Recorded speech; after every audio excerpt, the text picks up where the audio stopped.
Bueno, muy buenas tardes, estimadas y estimados estudiantes. Entonces llegamos a nuestra clase número 7 y vamos a cambiar de campo, del campo eléctrico al campo magnético.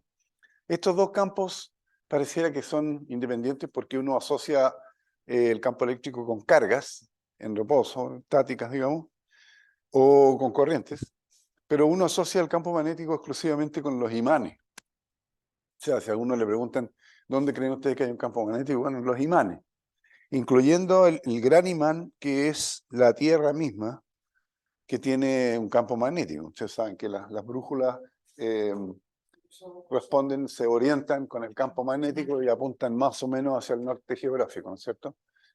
Ya, acento rápido, antes, terminen de saludarse rápido. Ya, entonces vamos hoy día a estudiar otro campo, que no es el campo eléctrico, que es el campo magnético, pero la gran diferencia entre estos dos campos, el campo eléctrico actúa sobre cargas estáticas o cargas en movimiento, exactamente lo mismo. El campo magnético, en cambio, vamos a ver la próxima clase que actúa solamente cuando las cargas están en movimiento. Lo vamos a ver ahora cuando hagamos la definición operacional de campo magnético. Y después, si alcanzamos, si logramos, digamos, en la última clase, vamos a ver que hay un conjunto de 4 ecuaciones que entrelazan estos campos, que los acoplan. Es decir, un campo eléctrico variable con el tiempo va a generar un campo magnético variable con el tiempo, y el campo magnético variable con el tiempo genera un campo eléctrico, y así sucesivamente. Y eso genera muchos fenómenos como el de inducción electromagnética, que se aplica en los generadores. Los generadores no es nada más que eso, una interacción entre campos eléctricos y magnéticos, y en la generación de ondas electromagnéticas que, digamos, son desde el principio del siglo XX, son nuestra huella electromagnética en el universo. O sea, si ustedes quieren hablar de civilización y cómo comunicarnos con ella, bueno, durante todo este tiempo, desde la prehistoria hasta el siglo XIX, la Tierra ha estado muda, digamos, no ha enviado ninguna señal para ningún lado, así que no hay ninguna posibilidad de que esa información, que alguna información sobre la Tierra vaya a llegar a ningún planeta habitado, que sé yo. Pero desde que empezaron las transmisiones de radio, televisión, teléfonos celulares, no sé, microondas y toda esa cosa, entonces la Tierra ahora ha comenzado a generar una huella electromagnética. O sea, hay muchas de estas radiaciones que escapan al universo, y aunque pueden ser muy tenues, digamos, porque van disminuyendo con el cuadrado de la distancia. O sea, si la distancia va aumentando, la intensidad de estas radiaciones va disminuyendo. Y eso entonces,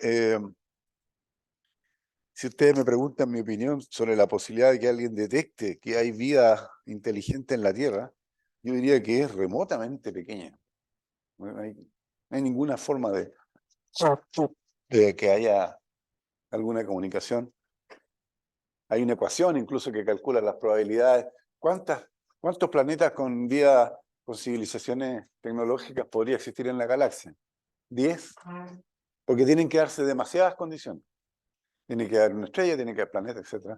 El planeta tiene que estar a cierta distancia, ¿cierto? Después tiene que tener agua, tiene que tener atmósfera, tiene que tener una luna que tiene que tener un campo magnético. Todas esas condiciones que hicieron de la Tierra el único lugar habitado, digamos, en el sistema solar. Porque estamos justo en la región donde ni muy caliente ni muy frío, tenemos un campo magnético producido porque el núcleo de la Tierra es de hierro y níquel, que son magnéticos y se están moviendo.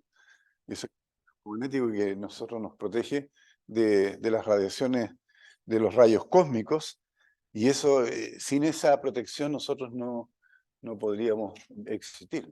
¿Okay? Uno de los problemas que tienen todos los astronautas es que están sometidos a una alta radiación. Así que las personas que han estado un año arriba han tenido como que se hubieran sacado 2000 radiografías durante ese tiempo, que es una cosa así. Ok, entonces, sin dilatar más esto, por algún motivo aparece un número 2 arriba que no es de mi PPT, no sé lo que es. Entonces, estos son los resultados de aprendizaje que ustedes tienen ahí. Vamos a definir, recuerden que esto se define operacionalmente. Esto, es decir, campo magnético es aquella cosa que está cerca de los imanes, no sirve. Tenemos que decir, mira, siga las siguientes instrucciones y eso es campo magnético. Vamos a definir un conjunto de operaciones para poder medir el campo magnético. Porque yo no digo lo que es, sino que digo cómo lo mido. Eso es con el tiempo, con el espacio, con la velocidad, con todo, ¿no? Usando la fuerza que se ejerce sobre una carga de prueba ahora en movimiento, porque los campos magnéticos actúan sobre cargas en movimiento. El tema de los imanes lo vamos a dejar aparte porque es física cuántica esa cuestión. Entonces voy a hablar un poco de los imanes, pero no lo vamos a... Y en particular, si vamos a hablar de cargas en movimiento, bueno, las corrientes también son cargas en movimiento.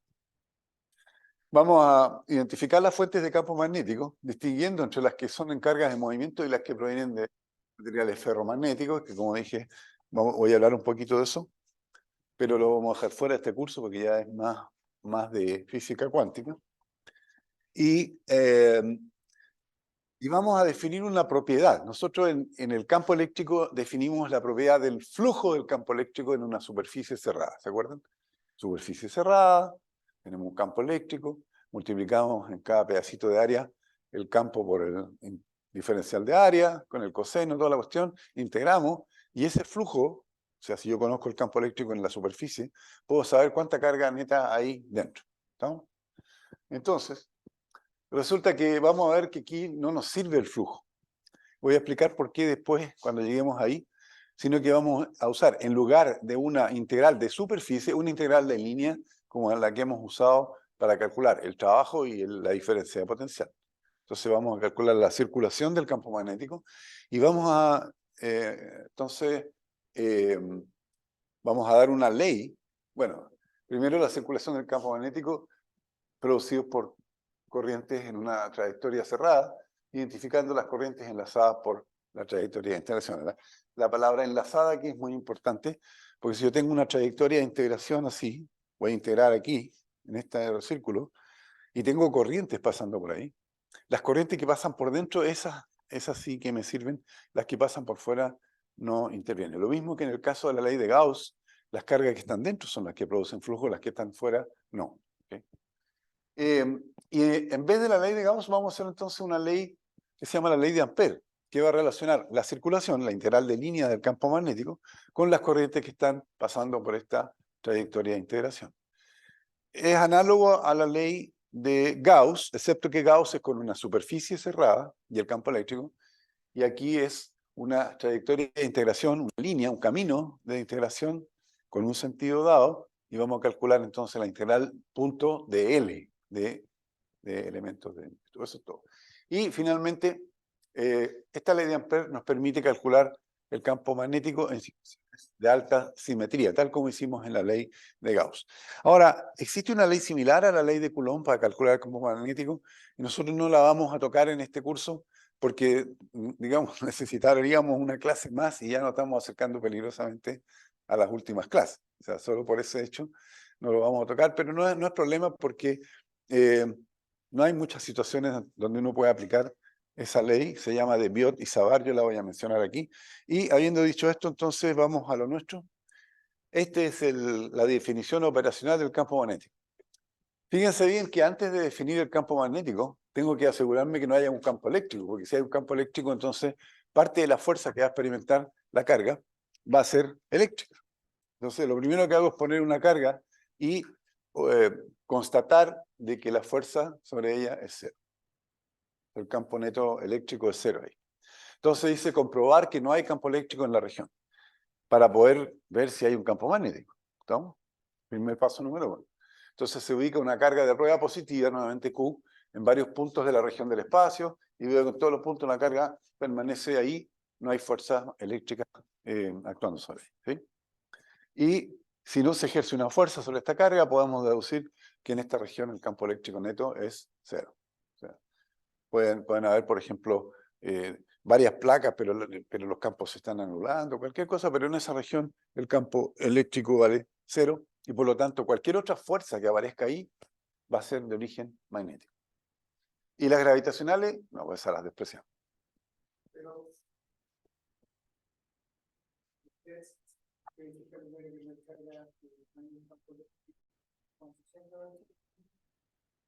no necesariamente, porque ahora viene la segunda parte. O sea, antes de definir el campo magnético, veamos si hay campo eléctrico. Porque si hay campo eléctrico, van a haber fuerzas y esas fuerzas no van a ser magnéticas. Voy a tener que descontarlas de la otra, ¿cierto? Decir, mira, no, esta fuerza no, porque esta venía del campo, con el campo eléctrico. Entonces, lo más simple es tomar una región donde no haya campo eléctrico, donde el campo eléctrico sea cero. ¿Okay? Y ahora vamos a ver cómo definimos el campo eléctrico. Si no, no ha terminado la definición. Este es el paso 1. No sé por qué sale 2 ahí. Bueno. Ah, tienes razón, pero ¿y cómo hago desaparecer esos números? Tengo el 1 y el 2 ahí. No molesta, ¿no? Ya, la creación tampoco sale. Ya, muy bien. Listo, paso número 2. Vamos al paso número 2. El campo actúa sobre cargas en movimiento, ¿cierto? Ahí hay una S que está de más. Pero no puedo corregir ahora ya. A ver, corrijamos. Vamos a corregir al tiro. Ahí. Es decir, si hay un campo magnético y la carga está en movimiento, entonces va a experimentar una fuerza. Y nosotros vamos a saber que esa fuerza no es eléctrica, porque ya constatamos que no hay campo eléctrico en la región, ¿sí? Entonces, la idea es la siguiente. A continuación, después del paso 1, nosotros disparamos esta carga en cualquier dirección y si observamos que esta carga se desvía, decimos aquí hay un campo magnético. No si observamos que la carga acelera en línea recta, porque los campos magnéticos, además de que actúan solo sobre carga de movimiento, siempre actúan en dirección perpendicular a la velocidad. ¿Está claro? Por lo tanto, los campos magnéticos identifican una carga de movimiento para allá, ejercen una fuerza para allá. Eso lo vamos a ver en la próxima clase. ¿Okay? Por lo tanto, siempre van a producir un movimiento curvo. Nunca van a acelerar, a menos que fueran campos variables en el tiempo que todavía no hemos llegado ahí. ¿Okay? Entonces dice, si a continuación se dispara la carga de prueba con velocidad v y si esta se desvía, entonces, claro, porque dice sí a continuación, entonces podemos deducir que en la región existe un campo magnético. La fuerza ejercida por el campo magnético sobre una carga o una partícula cargada en movimiento es perpendicular al vector de velocidad. Es equivalente a doblar el manubrio del auto. ¿Sí? El manubrio del auto dobla las ruedas, entonces hay una fuerza hacia adentro y la fuerza es perpendicular a velocidad y eso genera entonces movimiento. Digamos que siempre es centrípeta la fuerza magnética. Entonces uno podría identificar acá que hay un campo magnético que está ejerciendo una fuerza hacia acá, ¿no? Porque la partícula se desvió hacia acá. Todavía no he dicho cómo vamos a medir este campo magnético, pero ya sabemos que existe. Sabemos que existe porque no hay campo eléctrico y las cargas con velocidad se desvían. ¿Sí? ¿Perdona? Es perpendicular a la velocidad v. ¿Cuál es la diferencia? Lo que pasa es que el movimiento es una cosa general, se está moviendo. La velocidad, en cambio, es un vector en cada punto. Entonces, si esta carga se empieza a desviar, significa que la velocidad se va desviando y la fuerza siempre va siendo perpendicular. O sea, no tiene que ver con electromagnetismo, tiene que ver con cinemática de movimiento circular. ¿Okay?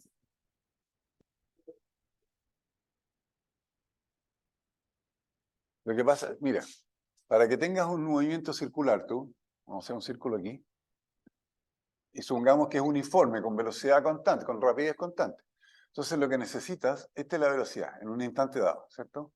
B. Lo que necesitas es una aceleración hacia el centro de la trayectoria. Y esto entonces sería la aceleración centrípeta. Por lo tanto, necesitas una fuerza en esa dirección. Y eso va a generar que la partícula de seguir en línea recta, para allá, ¿no es cierto? Va a doblar, se va a curvar. ¿Alguien marcó aquí? Ya. Entonces, llegue aquí, la velocidad va a seguir siendo igual porque no hay aceleración en la dirección del movimiento. El campo magnético es incapaz de empujar o frenar las cargas. No tiene esa facultad. El campo magnético ni las acelera ni las frena, solo las curva. ¿Okay? Entonces, aquí, bueno, pero esto que estoy dibujando aquí no tiene que ver con campo magnético, tiene que ver con el movimiento de una partícula en un circular uniforme. Entonces el campo magnético se comporta así. ¿Eh? Entonces, esta en vez de seguir para allá, no porque esto lo hace doblar hacia acá, etc. Entonces ya tenemos tres cosas. Primero, no hay campo eléctrico, no, dos nomás. Y segundo, si al disparar ahora una carga con una velocidad v, esta no sigue en línea recta, sino que se desvía, tenemos un campo magnético. Ya tenemos la existencia del campo magnético ahí. Ahora, ¿cuál es la dirección del vector campo magnético? Que todavía no lo hemos definido. Resulta que si ustedes empiezan a disparar la carga en diferentes direcciones, hay una dirección en particular, por ejemplo esta, en la cual el campo magnético no le hace nada a la carga. ¿Ok? Ahora, esa puede ser para arriba o para abajo, todavía no sabemos cuál. Pero ya sabemos que el vector campo magnético va a estar a lo largo, ya sea para arriba o para abajo. Va a estar en la misma dirección que la velocidad o en dirección contraria a la velocidad. En otras palabras, si uno dispara una carga justo en la dirección del campo magnético, no hay desviación. ¿Okay? Y si la dispara en dirección justo contraria al campo magnético, tampoco hay desviación. Entonces, vamos a definir eso como la dirección del campo. Bueno, a ver, yo no les daba la... A ver, sí.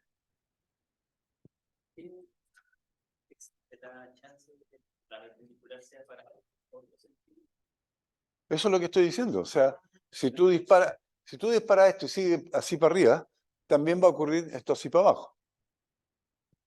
¿Existe la chance de qué? De que puso la AC ¿Ya? sea para el otro sentido. Esta. Para el otro.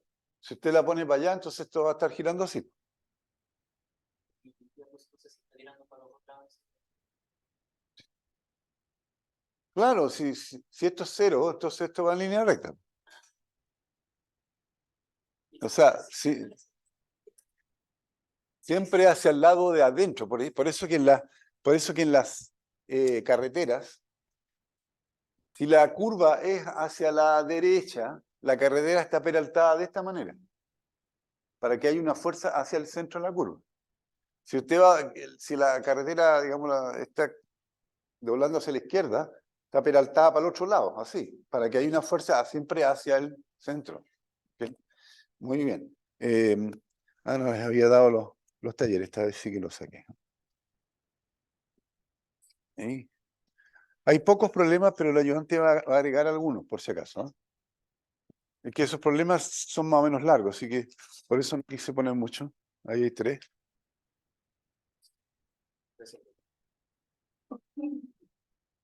Ahí para allá. Ya, entonces, primero, no hay campo eléctrico. Segundo, si disparamos una carga en una dirección arbitraria, se curva. Tercero, empiezo a dispararla en distintos lugares hasta que encuentro una dirección particular en la cual el campo magnético, sé que hay un campo magnético, pero si la disparo en esta dirección, la carga sigue para allá o para allá. Entonces vamos a definir esa dirección como la dirección en que está el campo magnético. Es la dirección en la cual, si yo disparo justo en esa dirección, la velocidad sigue de largo y no se curva. Exactamente. Entonces, se dispara la partícula en varias direcciones del espacio y podremos detectar una dirección especial en que no hay desviación. El campo magnético está en esta dirección, pero falta de definir el sentido y la magnitud. Hoy día vamos a ver el sentido y la magnitud calculada por la ley de Ampère, no por la ley de Biot y Savart, como dije al principio de la clase. Muy bien, vamos a definir el sentido ahora. A ver, se dispara la carga de prueba en dirección perpendicular a la dirección del campo. Ahora volvemos otra vez. Ya sabemos que el campo está, por ejemplo, para arriba o para abajo, no sabemos, ¿cierto?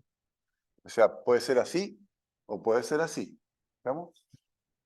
¿Por qué? Porque ya probamos que en esta dirección no le pasa nada. Ahora volvemos otra vez a dispararlo en dirección perpendicular al campo magnético. Si la carga se desvía hacia la derecha, entonces el campo está para arriba. Si se desvía hacia la izquierda, entonces el campo está para abajo y ahora tenemos definido el sentido del campo magnético. ¿Okay? ¿No? ¿Qué les recuerda esa situación? Hay una regla. ¿No? Otra regla. de sus tiempos de torque y de todas esas cosas. ¿Te acuerdas del torque? Había una regla. La Regla regla. de mano derecha. Entonces, vamos a definir el campo magnético de tal manera que si yo pongo la mano desde B hacia el campo magnético, entonces eso me da la dirección de la fuerza, hacia acá. Y por lo tanto la carga se desvía hacia allá. Pero acá entonces pongo la mano ahí en dirección de la velocidad hacia B y me da para allá, entonces la carga se desvía para el otro lado. O sea, la relación entre la velocidad y el campo magnético es que si yo hago la regla de la mano derecha de velocidad a campo magnético, me da la dirección de la fuerza. ¿Estamos? Entonces podemos eso dibujarlo. No está dibujado ahí, pero podríamos agregarlo.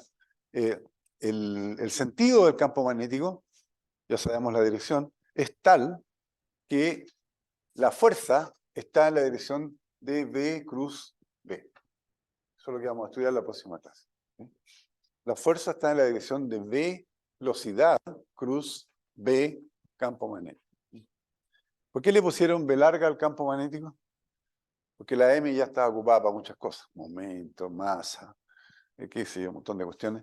Entonces, y de hecho hay un vector que se llama magnetización que tiene que ver con materiales ferromagnéticos, cosas así. Entonces, ya no les quedaba más letra. Incluso la A estaba ocupada por área, ¿cierto? O por el potencial generalizado y cosas así. Así que la B como que estaba vacante. ¿Qué otra cosa más empieza con B? No hay ninguna cantidad física que empiece con B. Entonces dijeron B. Entonces, ya tenemos definido cuál es el sentido y la dirección del campo magnético. Va a estar en el sentido tal que si yo disparo la carga en la dirección perpendicular al campo, se desvía en la regla de la mano derecha. Aquí disparé la carga y se desvió para acá, entonces el campo está para arriba. Y aquí disparé para allá, el campo está para acá, entonces el campo, digamos, está hacia abajo. La unidad con que se mide el campo magnético, por supuesto, es un newton partido por un coulomb partido por velocidad. O sea, es newton partido por coulomb por metro por segundo. Porque en la definición de la fuerza van a estar integradas la carga y la velocidad. ¿Cierto? Les puedo poner, ya digamos, voy a anticipar un poco la próxima clase. La fuerza ejercida por un campo magnético. Esto lo pueden agregar ya anticipando un poco, ¿cierto? La fuerza ejercida por un campo magnético, vamos a poner mag aquí para que se acuerden, ¿cierto? Está dada por el producto de la carga, Q, y por el producto cruz de la velocidad, cruz B. Ahí, ¿estamos? Ahora, vamos a usar unos simbolitos para dibujar los campos eléctricos y no sé si ya lo hemos usado, pero si yo tengo, por ejemplo, en la superficie de la pizarra, de la imagen, yo coloco este simbolito, ¿sí? ¿Qué significa eso? Es un vector que sale de la pizarra hacia afuera. Pero si dibujo esto, ahí, ¿no es cierto? Es uno que entra en la pizarra. ¿Esto de dónde viene? Porque si uno hace una flecha, aquí va a tener la punta de la flecha, ¿cierto? Ahí. Pero atrás tiene que ponerle unas plumitas. Ahí, ¿eh? 4 plumitas en 4 direcciones aquí. Entonces, si yo miro desde atrás, veo las plumitas. Si miro de adelante, veo la punta de la flecha. ¿Estamos? Entonces, supongamos, por ejemplo, que yo tengo una región donde hay un campo magnético uniforme, y eso lo voy a representar así. Este es el campo magnético, y estos son los vectores de campo magnético en esa región. Como están igualmente espaciados, yo voy a suponer que este campo es uniforme, es decir, que vale lo mismo en todos los puntos del espacio. Ahí. Listo. Entonces la pregunta que les hago ahora es la siguiente. Si yo tengo una carga positiva, Q, aquí, y la disparo así, para allá. ¿En qué dirección está la fuerza magnética? De acuerdo a esta relación de aquí. Es la carga Q. Positiva. Entonces, tengo que ver este producto. V, y tengo que doblar la mano hacia el campo magnético. O sea, la única manera es poner la mano así. Esto es la dirección de la velocidad. Y doblo los dedos hacia el campo magnético y me da hacia abajo. O si quieren usar la regla del tornillo, entonces uno dice, bueno, V, aquí está el tornillo, y voy a correr esto en dirección de B a B. O sea, el tornillo tendría que ponerlo aquí en realidad, ¿cierto? Aquí, B, tengo que correrlo en dirección a B, así para acá, ¿eh? Aquí. Entonces tengo el tornillo aquí arriba, y si yo hago esto, B hacia B, estoy atornillando el tornillo. El tornillo va para allá, significa que la fuerza va a ir hacia abajo.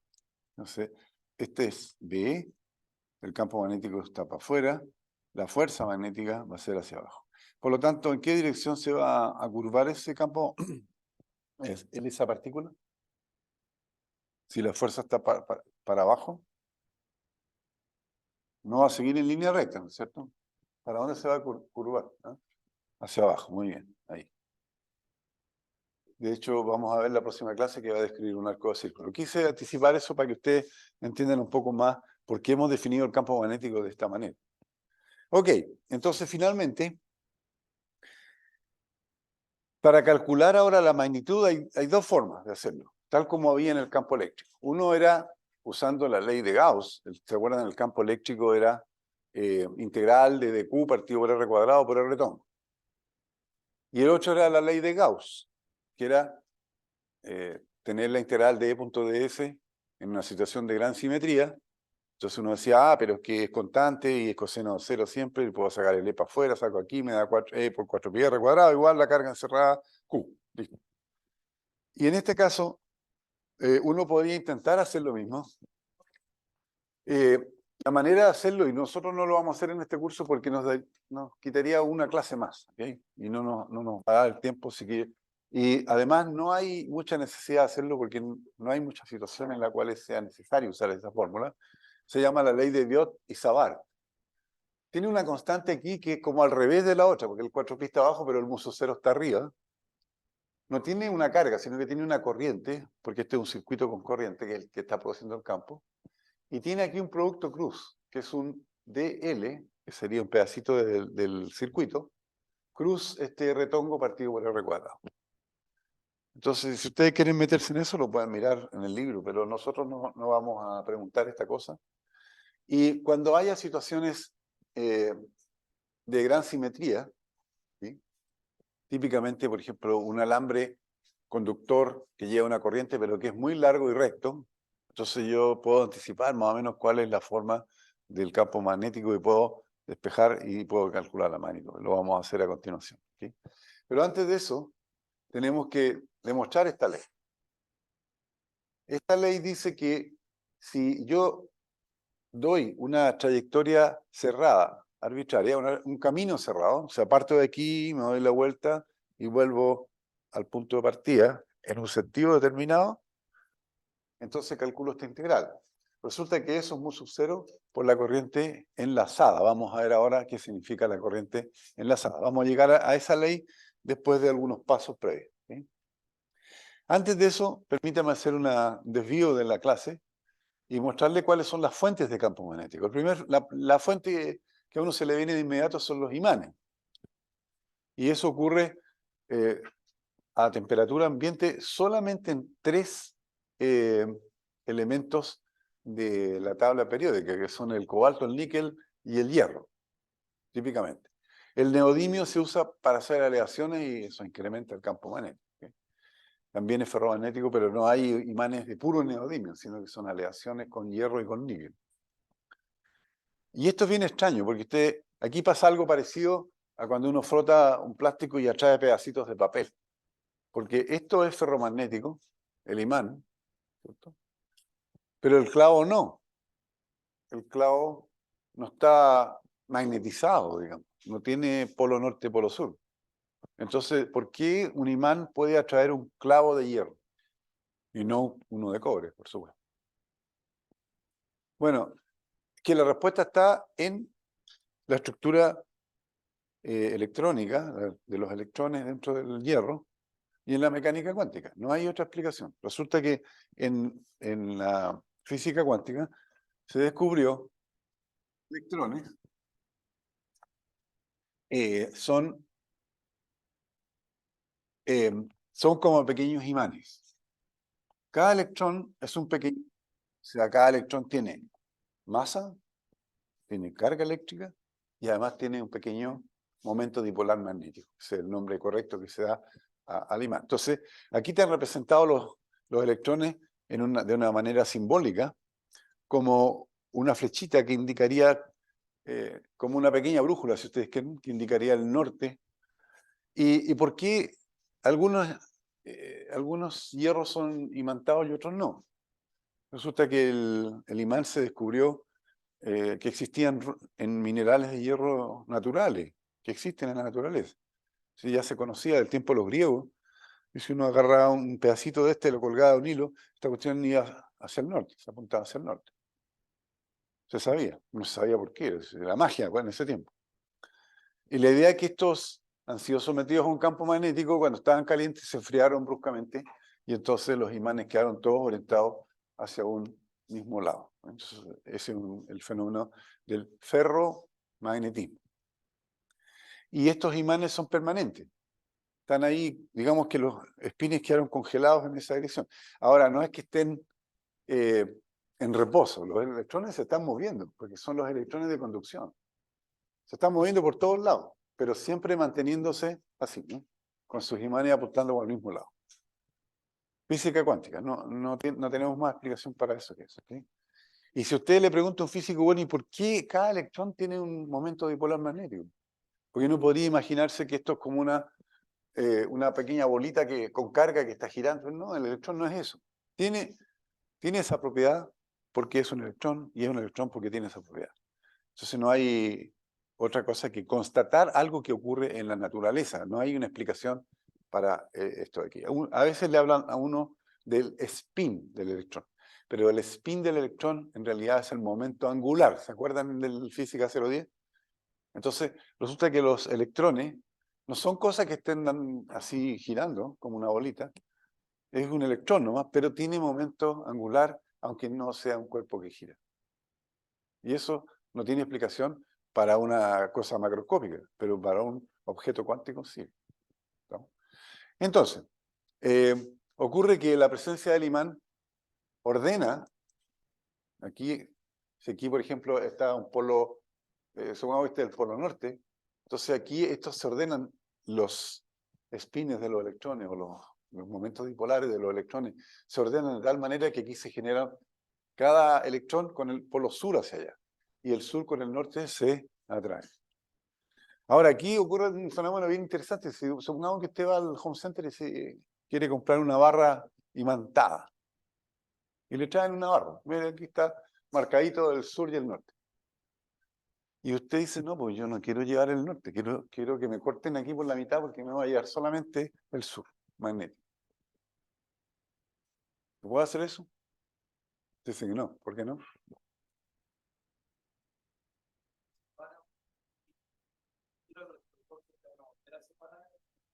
Si uno corta aquí, este pedazo va a crear un norte y un sur, y este pedazo va a tener acá un norte y un sur. Van a quedar dos imanes, ¿no? Y eso lo puede seguir cortando hasta el infinito, ¿no? Hasta que llegue a dónde? Al electrón. O sea, al final se va a quedar con un puro electrón y este tiene un norte y un sur. No puede romper un electrón por la mitad. Entonces, vamos a ver que eso está relacionado con la forma que tienen las líneas de campo del campo magnético. ¿Okay? No hay mucho más que decir sobre el ferromagnetismo, pero es muy importante en tecnología porque uno puede producir campos magnéticos con corrientes eléctricas. Por ejemplo, en un transformador tiene una bobina aquí y otra bobina acá. Pero resulta que la interacción entre estas bobinas es muy débil. En cambio, si uno coloca estas dos bobinas en un marco de hierro, aquí, entonces tiene un marco de hierro, y aquí pone una bobina y otra, entonces la comunicación del flujo magnético que vamos a ver después es muy grande. Por lo tanto, todos los motores, los transformadores, los generadores, todos están basados en circuitos de cobre, pero con un núcleo de hierro, siempre. Porque eso, el hecho de solo colocar hierro dentro de un circuito de cobre, aumenta el campo magnético en, no sé, 50, 100 veces. Por esto, porque el cobre va a ordenar los electrones y va a multiplicar el campo por n veces. ¿Okay?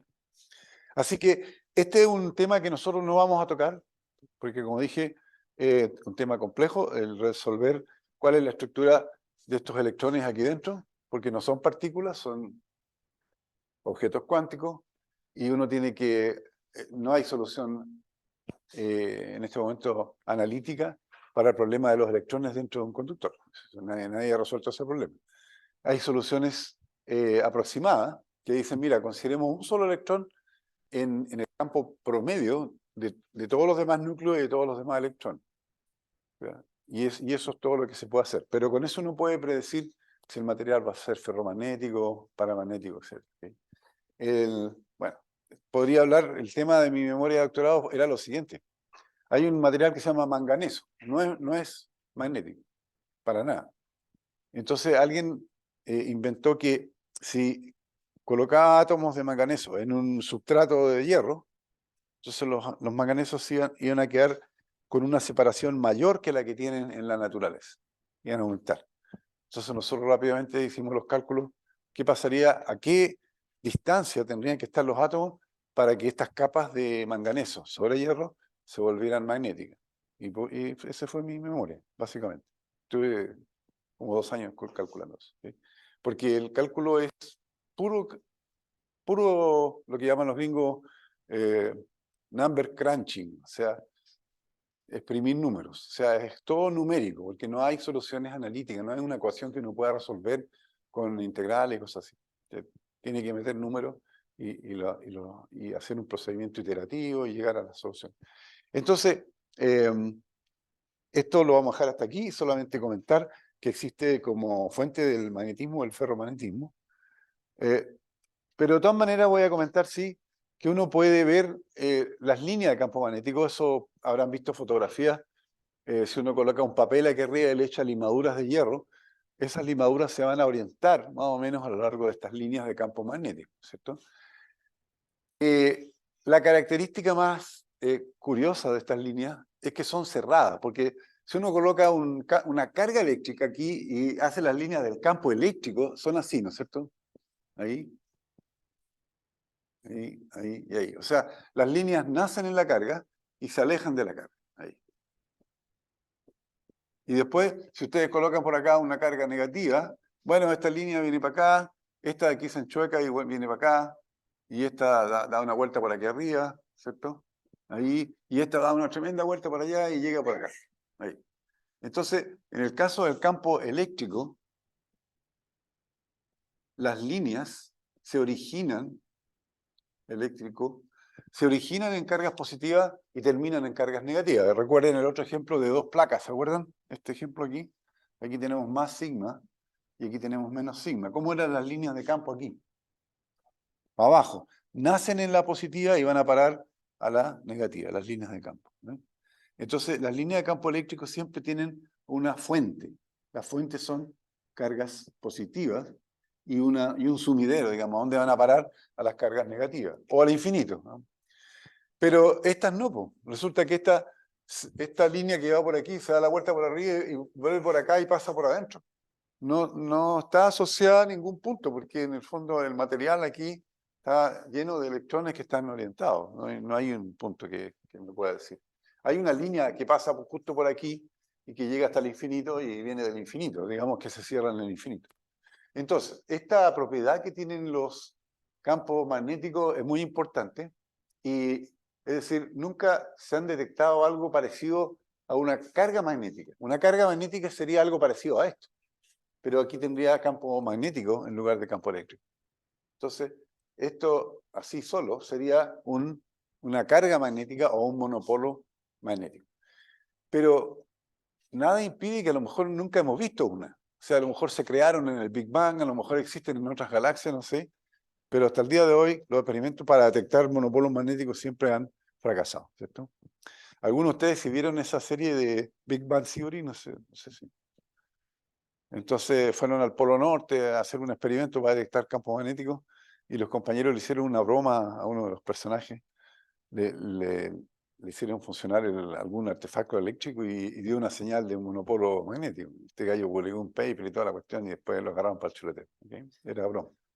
Esa historia está basada en un hecho verídico, porque en la noche de Halloween, hace por ahí por los años 50, uno de estos aparatos que está preparado para detectar si pasaba un monopolo magnético por ahí, dio una marca extraña. Oye, pasó un monopolo magnético, pero nunca nadie ha podido repetir el experimento. O sea, puede haber sido el único monopolo magnético que existe en la naturaleza. Así que, por ahora, para nosotros, los imanes siempre tienen los dos polos. El polo norte se llama por el lado de donde salen las líneas y el polo sur se llama por donde entran las líneas. Estos polos son los polos magnéticos. ¿Sí? Ahora, en el caso de la Tierra,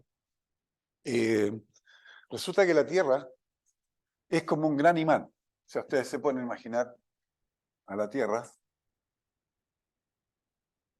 ¿sí? Como si fuera un gran imán. Entonces las líneas de campo, digamos que vienen por aquí, se dan la vuelta, por aquí, qué sé yo, son así. Y, y las líneas en realidad, bueno, hay otra que está para el otro lado, aquí, ahí, y aquí hay otras líneas por aquí, ¿no es cierto? Son así. Y lo que apunta hacia el norte, digamos, la aguja que apunta aquí, la brújula, vamos a ver una brújula en un video más ratito, apunta hacia el norte geográfico. Pero el norte geográfico corresponde en realidad a un sur magnético. Las líneas entran aquí. Este es el polo norte geográfico, lo que nosotros llamamos en geografía polo norte, polo norte geográfico, en realidad es un polo sur magnético, porque es por donde entran las líneas. Las líneas entran por arriba y salen desde acá, ¿no? Ahí, y se cierran. Entonces, si uno está por aquí a nivel del piso, y tiene una brújula, la brújula va a orientar su polo norte hacia el norte geográfico. Por eso se llama polo norte, que en realidad es sur magnético. ¿Okay? ¿En navegación?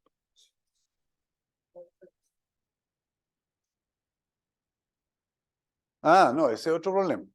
El problema es que este imán no está exactamente alineado con el eje de rotación de la Tierra. O sea, de repente la aguja tiene una que llaman una declinación magnética. Y hay tablas, y esas tablas van cambiando con el tiempo, porque el polo norte, el polo sur magnético, se va corriendo en realidad, a distintos puntos.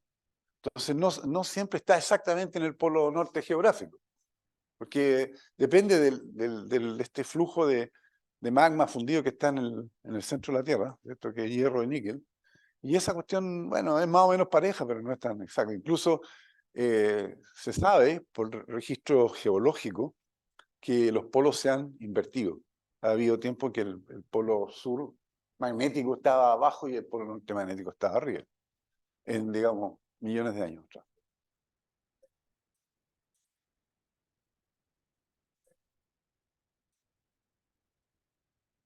Eh, no sé si se detuvo realmente, o sea, lo que pasa es que varía, ¿okay? Varía de velocidad, pero que se haya quedado así estancado, no. Puede que haya habido ¿cómo le llaman? Relanceamiento, ralentización de la cosa. Pero no es que se haya quedado congelado el núcleo, porque ahí sí que nos morimos todos. O sea, y se van todos los computadores a la porra, porque es una de las cosas que nos protege de los rayos cósmicos son justamente el campo magnético. O sea, los rayos cósmicos es un bombardeo de todos lados de partículas de alta energía. Protones, rayos gamma, un montón de cosas. Todas esas son desviadas. O sea, viene un protón por aquí y agarra aquí el campo magnético y se pone a dar vueltas aquí como si estuviera atrapado entre las líneas de campo magnético. ¿Okay? Entonces, esa es una de las condiciones que permitió la existencia de vida en la Tierra.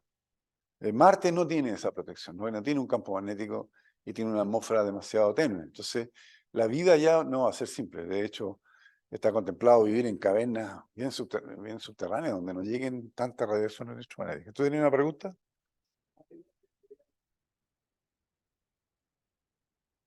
Es exactamente. Cuando estas partículas chocan con el campo magnético y el campo magnético las acelera y ya entran en la atmósfera, claro, empiezan a interactuar con las moléculas del aire y generan esta luz tan bonita, esas cosas. Así que se necesitan. Auroras boreales ha habido, de repente cuando hay tormentas solares, ha habido auroras boreales, no sé, pues, a latitud 30 también. Pregunta, niña. Las auroras boreales, sí, esas son. Y hay auroras australes, pero resulta que en la latitud donde se generan las auroras australes no hay territorio, no hay nada. Pues. O sea, la gente en la Antártida pues, no se alcanzan a ver, claro. Ya, entonces hemos introducido el concepto de líneas de campo magnético. La línea de campo magnético es para dónde apunta la brújula ahí. O sea, si yo coloco una brújula aquí arriba, la brújula se va a orientar con su norte para allá, ¿cierto? Y si la coloco aquí, se va a orientar para allá. ¿Estamos? Ok. Así que esa es la primera fuente de campos magnéticos que vamos a ver. El segundo es que una carga en movimiento genera un campo magnético. O sea, si viene un rayo cósmico, puede ser una partícula a gran velocidad aquí, y genera un campo, y lo que yo he dibujado aquí es solamente una de las líneas de campo, porque genera un campo en todo el universo. O sea, aquí también, más allá, más acá, por detrás también. Entonces, hay un campo magnético que rodea esta carga mientras va viajando, y ese va avanzando junto con la carga. Tampoco vamos a estudiar eso, por si acaso, ¿bien? Porque ahí es más complicado.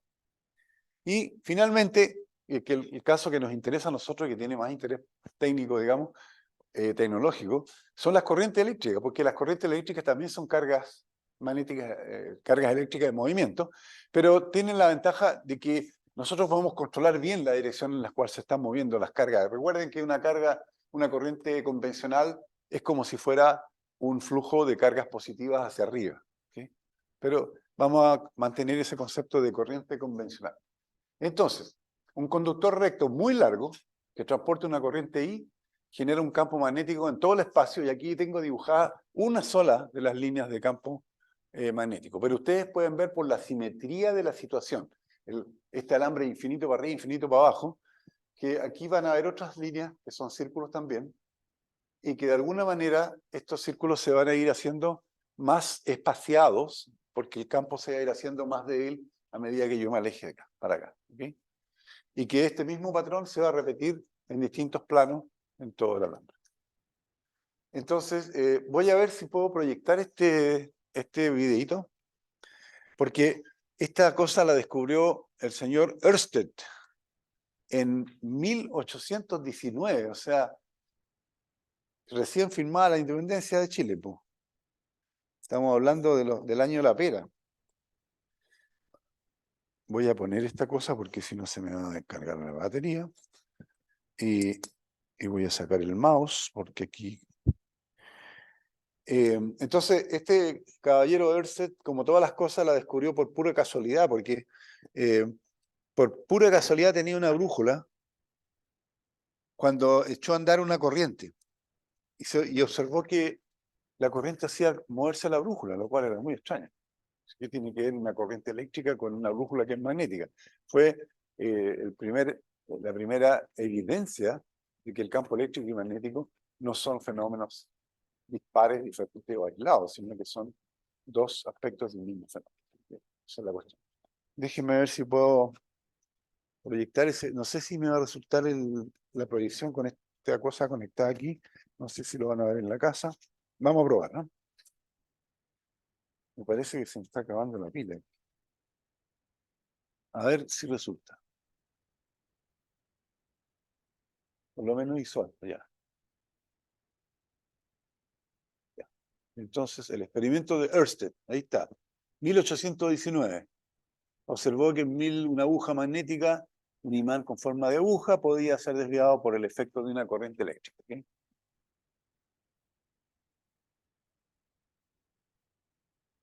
Sí, no se está viendo. Bueno, vengan para acá y lo miramos acá. ¿Ah? Acá. Usted dice acá. ¿Ah?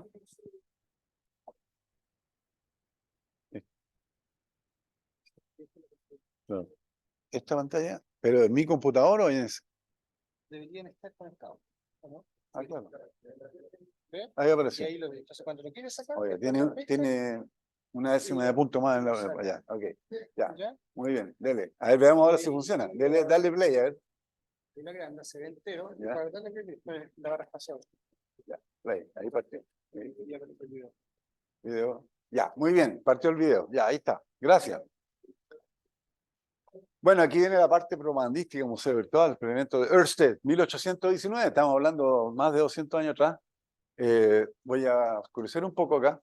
No se van a quedar dormidos, ¿no? Ahí, ya. Tenemos la brújula ahí. Muy bien. Entonces ahí está la brújula. La puso, fíjense que la puso debajo del alambre. ¿Cierto? Y ahora conecta la corriente y la brújula apunta ahora hacia arriba. ¿Se fijan? Perpendicular al alambre. O sea, ahora está apuntando, el norte geográfico está para allá. Ahora dio vuelta la pila y va a poner la corriente para el otro lado y ahora la aguja apunta para el otro lado. ¿Ok? ¿Está bien? Ahora, estos experimentos yo no sabía que se podían hacer con una pila, pero que lo que pasa es que este cable debe ser muy grueso, entonces tiene una corriente más o menos y la pila se debe calentar. Ahí. Está apuntando casi 90 grados con el norte geográfico. Si la corriente que pasa por ella es mucho, claro. Sí. Entonces, bueno, y ahí termina, ¿no? Ahí puso de nuevo, esto no se repite, está en bucle. Ahí. Ya, entonces, lo que pasa es que ahora la presencia de este alambre está produciendo un campo magnético hacia allá, por arriba, ¿no? Porque está, la brújula está encima. Entonces, el campo magnético, ahora el campo magnético está para abajo, dependiendo de la polaridad de la pila, eso, ¿no? Y eso no sé lo que es. Es lo mismo. Hay otra cosa más, mira. Pero es la misma brújula, es una brújula también. Veamos qué pasa ahí, pero ahí no se ve muy bien porque es muy chico. Ahí la desvió, ¿cierto? Ahí, para arriba, y ahora, cuando es el positivo para este lado, ahí la desvía para abajo, ¿no?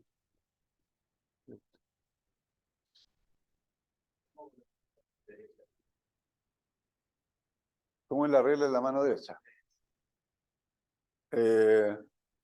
Bueno, hay más, ¿eh? Yo no sabía que había más. Ahí, de nuevo, está haciendo el mismo experimento en realidad, ¿no? Recuerden que este va a apuntar hacia donde apunta el campo magnético, ¿sí? Entonces, inicialmente estaba alineado con el campo magnético de la Tierra, que está en la dirección del alambre rojo, y ahora significa que esta cosa, al producir la corriente aquí, el campo magnético está apuntando hacia abajo. Entonces, este alambre recto, ahí está de nuevo apuntando el norte geográfico, ¿cierto? Y me parece que dio vuelta la pila. Ya. Pero ahora, fíjense que ahora el alambre está encima. ¿Fijan? Entonces significa que ahora por debajo del alambre el campo está para arriba. Significa que la corriente va para allá. O sea, ahí la regla de la mano derecha funciona poniendo los dedos en la dirección del campo magnético y el pulgar en la dirección de la corriente. Ahí está apuntando hacia abajo. Pero ahora la brújula está arriba, el campo magnético está hacia abajo, entonces, claro, está haciendo esto, ¿no? Ahí. Entonces la carga, la corriente está en esa dirección. Bueno, vamos a dejarlo hasta ahí porque si no son variaciones del mismo experimento. Y ahora entonces esto yo tengo que traerlo para de alguna manera sacarlo de aquí. Ahí se ve, ya. Entonces vamos sí, a apagar un poco acá.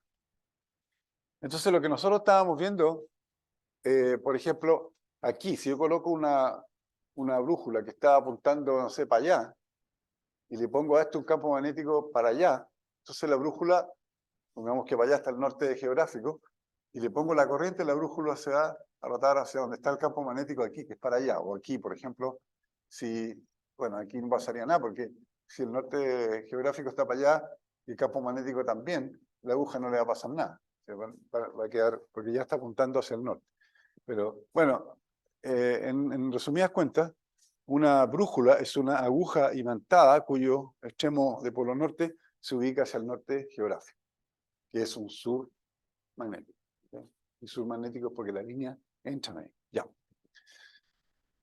Y lo que sí me interesa que vean ustedes la forma que tiene la línea, esa de campo magnético. Yo creo que podríamos dejar aquí para que vayan a buscar su sanguchito. Yo tomé 11 ya, así que vayan nomás, pero vuelvan lo antes posible porque no esperar todo. En la casa voy a pausar un poco la grabación. Vale, profe.